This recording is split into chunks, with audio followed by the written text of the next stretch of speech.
Our hearts beat to the city streets. We began to feel the fire. Welcome sa episode 2 ng ating vlog. Maraming salamat sa mga nakapanood ng episode 1 na kung saan ay pinuntahan natin ang napakagandang Snowbisan Beach at ang nag-iisang bundok sa gitna ng dagat na kung tawagin ay Daru Anak sa bayan ng Balogo, Pasakaw, Camarines Sur.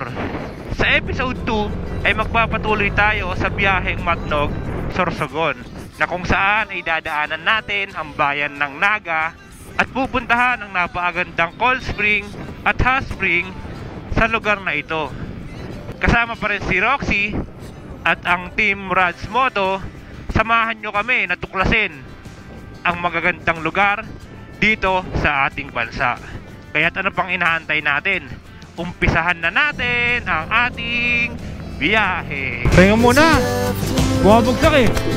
We lay awake in bed. Ano yan? The laughs so loud as the hours pass. We're gonna do it all again. We wanna chase the night, wanna dance to the light, pull stars from the sky, just two hearts running wild. Never sleep, never stop.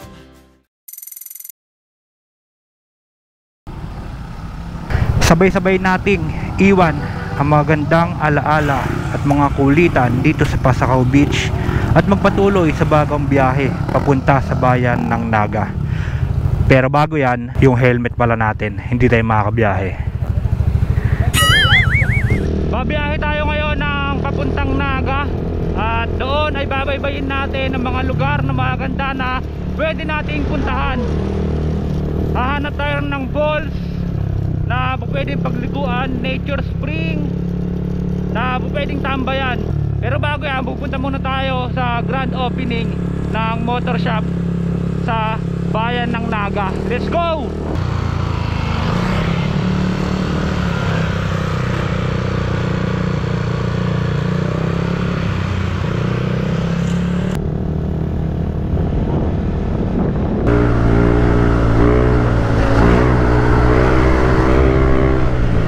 Bakbakan na naman talaga itong mga pare ko eh. Lalo at may tulog na si Pislot. Ganda oh.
Andito tayo ngayon sa Roms Moto at sasalubong lang tayo ng grand opening ng motor shop na to. Tropa rin to, tropa. Sir, welcome sa Bicol. Salamat, salamat. Nakikita na yung shop ko. Andito tayo ngayon sa grand opening ng Roms Moto. Ayan, dito sa Naga City. Uncle! Pwede bang shoutout? Shoutout mo na. Shoutout ko yung baby ko. Ha! Sino ron? Siyempre yung ngayon.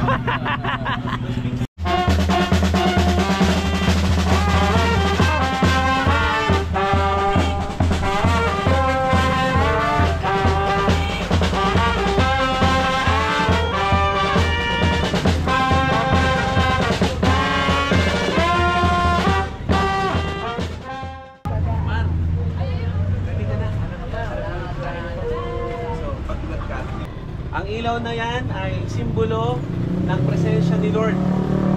Okay, sa bawat isa sa atin at papasok tayo sa lugar na ito na pinapapasok natin, hindi ang swerte or malas.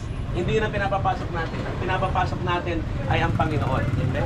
When it comes to blessing and dedication, hindi tayo naniniwala sa mga swerte at kamalasan. Naniniwala tayo sa blessing ni Lord. Okay, at sa lugar na ito, walang swerte, walang malas, kundi pagpapala at presensya ng ating Panginoon. Ang hawak nyo ng kandila ay simbolo ng presensya ng Panginoon na bawat isa sa atin, dala-dala natin ang presensya na yan. Lord, maraming salamat po. Ito pong aming samot na langin sa pangalan ni Jesus. Amen and amen.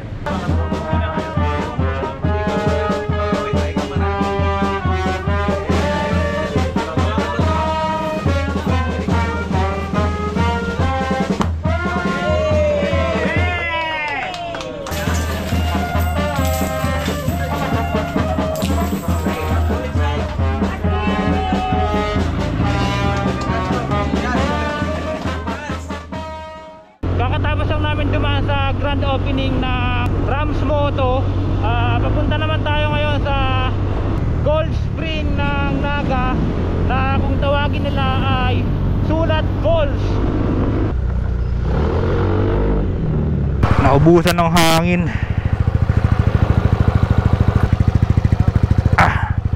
Okay na yan.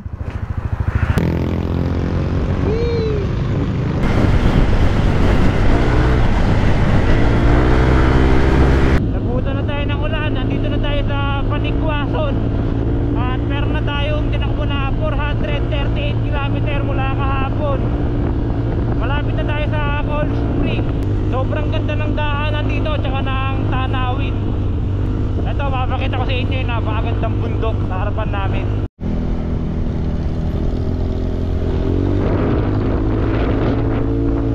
Ayan o, napakaganda.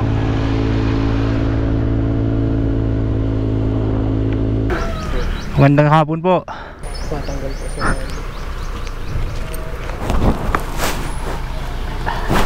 Thank you. Ayan. Na checkpoint kami rito sa may kagandahan ng highway sa Naga.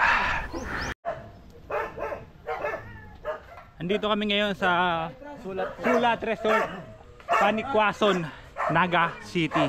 At ang entrance ay 70 pesos. 1K.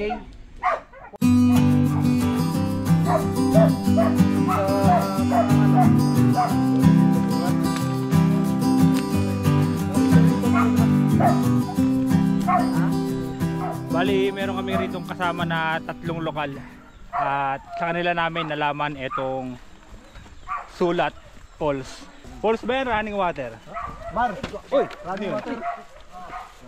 Running water pala. Hindi pala siya falls.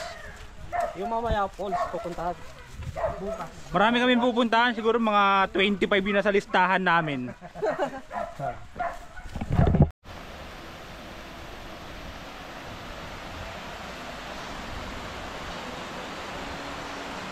Andito kami ngayon mga pare ko sa Sulat Cold Spring at grabe, sobrang lamig at ganda ng tubig dito. Na-discover namin to dahil sa mga lokal na kasama namin at nasabi nga nila na napakaganda rito. At syempre hindi na kami nagdalawang isip dahil nga sa sobrang init ng panahon at ng biniyahe namin ay mas pinili namin na pumunta sa isang cold spring na kagaya nito.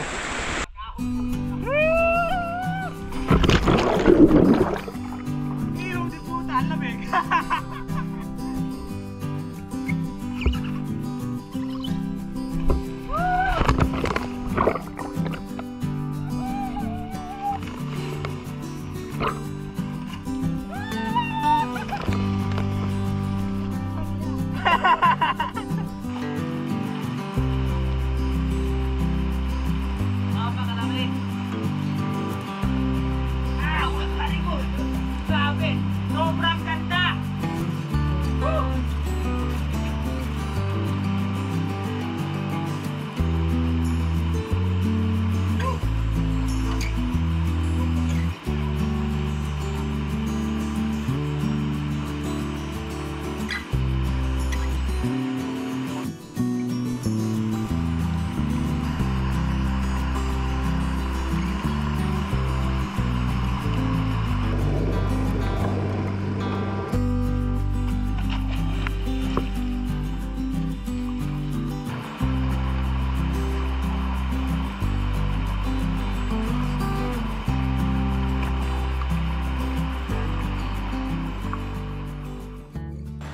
Hahanap naman tayo ngayon ng pwede nating mapag-stayan dahil alas 5 na ng hapon at hindi na natin kakayanin na bumiyahe pa papunta ng Albay. Bali bukas ay mag-uumpisa na yung biyahe natin patungo sa magandang destinasyon sa bayan ng Albay. Kakatapos lang natin dito sa Sulat Cold Spring. Ngayon naman ay hahanap tayo ng isang hot spring dito rin sa area na to. At sabi nga ng mga taga-lokal ay may magandang hot spring na matatagpuan dito. So puntahan natin yon dahil kailangan nating masulit yung biyahe na to at yung araw na to para sa isang napakagandang adventure na ginagawa natin. Hot Spring Resort Nature Adventure Park. So bababa tayo rito. Kakatapos lang natin na maligo sa napakalamig na cold spring ng Sulat Cold Spring. At ngayon naman ay susubukan nating puntahan at maipakita sa inyo kung gaano nga ba kaganda sa hot spring dito sa Naga. Pababa na tayo ngayon sa hot spring. Dito lang din malapit sa pinuntahan natin na cold spring. Magpapainit naman tayo matapos natin na magpalamig doon. Medyo bulusok nga lang ang pababa rito.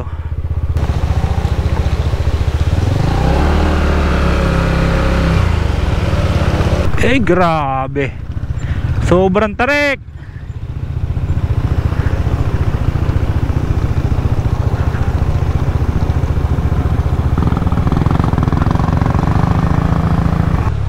Ganda rito ay no. Running water, ang ganda ron.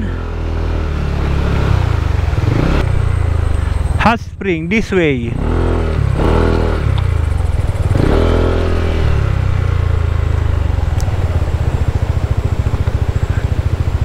Welcome Panikwas Hot Spring Resort.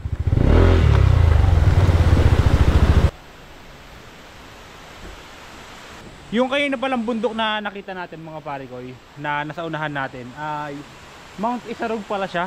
Ayan o, nakalagay dito na Mount Isarog na meron din siyang hiking adventure. Ayan.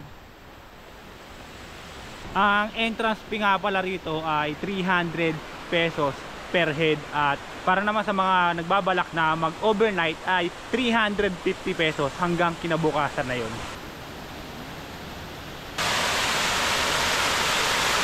Ito yung napakagandang view sa nakuha naming cottage. Sobrang solid.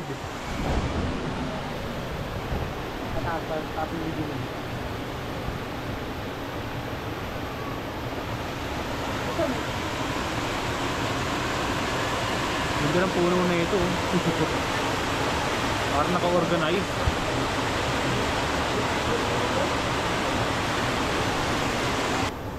Napaka solid ng running water dito. Napakalakas ng alon. Ay, ng alon. Walang alon dito, Jake. Napakalakas ng agos.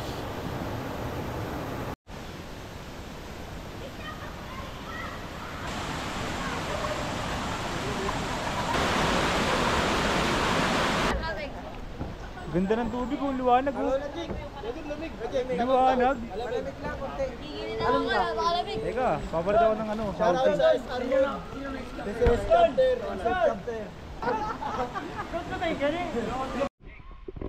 Subukan natin kung mainit talaga siya. Legit. Sobrang init. Pucha, parang ano. Ako. Parang pinakulo. Yan, sarap. Guy, ang sakit sa katawan. Sarap naman. Teka, dito muna, kalahati lang. Nandito kami sa isang hot spring malapit lang sa pinuntahan namin. Umuusok, oh. Yan, umuusok, oh. Yan, umuusok, oh. Ito. Nandito kami sa isang hot spring malapit lang din sa pinuntahan namin. Almost 3 minutes lang yung biyahe at matatagpuan mo na itong hot spring na napaka-solid, napaka-init at napakasarap.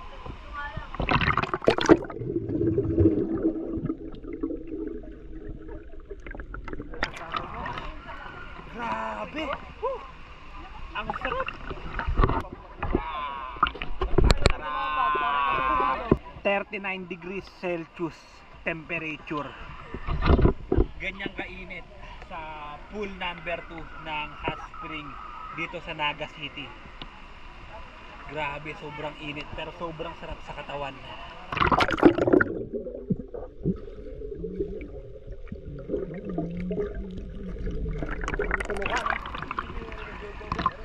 Kung kanina naninigas ka sa lamig, eto naman mangangayaw ka sa init. Ito yung mga lugar na masarap puntahan at talagang marerelax ka dahil sa napakaganda ng tubig. Kaya kung gusto ninyong puntahan to ay panoorin nyo lang ang aming mga content.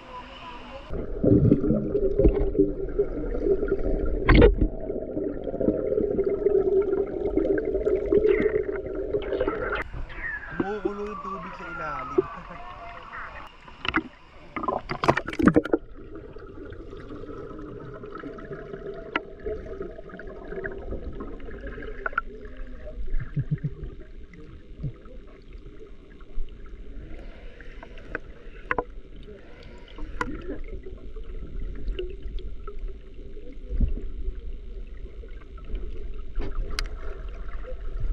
Mao na.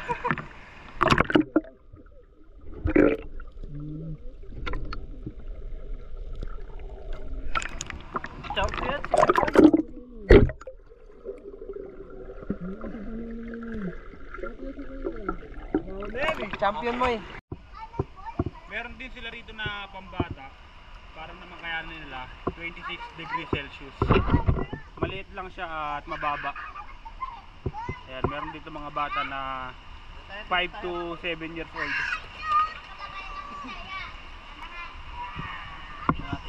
Ayun. Maligamgam na tubig lang, sobrang ligamgam lang.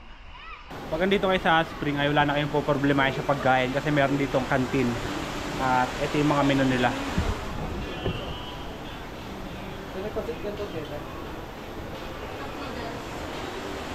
Wala namang pancit ka eh. Pancit sandwich. Masyado. Ilan tayo? 11 times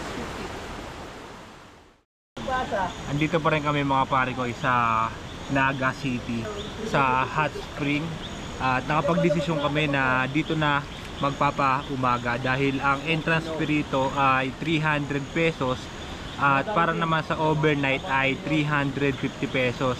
So 50 lang idadagdag mo ay meron ka ng mapagpapalipasan ng umaga. Kaya nagdagdag kami ng 50 para dito na magpaumaga at bukas ay dediretso na tayo sa mga lugar na maganda, mga overlooking dito sa bayan ng Naga. Iikutin natin ulit ang Naga at pupuntahan naman natin ang mga tourist spot na kaya nating puntahan gamit ang ating mga motorsiklo. Siyempre kasama pa rin ang Rad's Moto Team at ang ating si Roxy samahan nyo kami bukas sa panibagong episode at adventure na magaganap. Kung nagustuhan mo ang video na to ay don't forget to like, share, and subscribe at i-click mo na rin ang bell button para lagi ka updated sa aking mga upload videos. Kita-kits on my next vlog.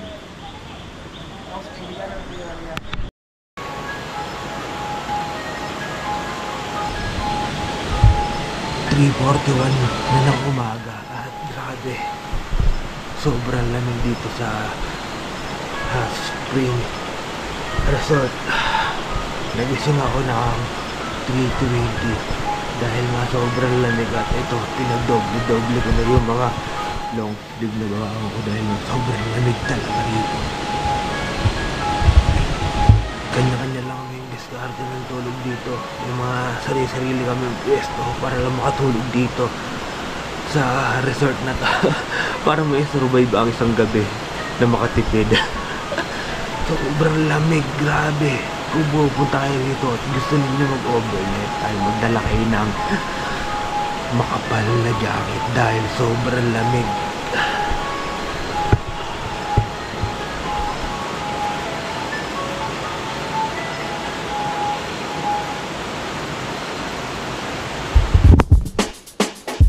Kaya pala nagwiwigil yung manibela ko.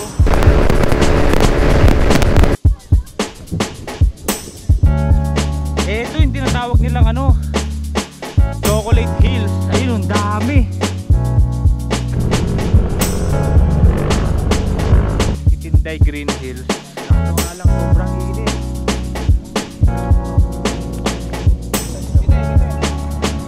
Ayun, ang laki oh. Arwana. Napakaganda ng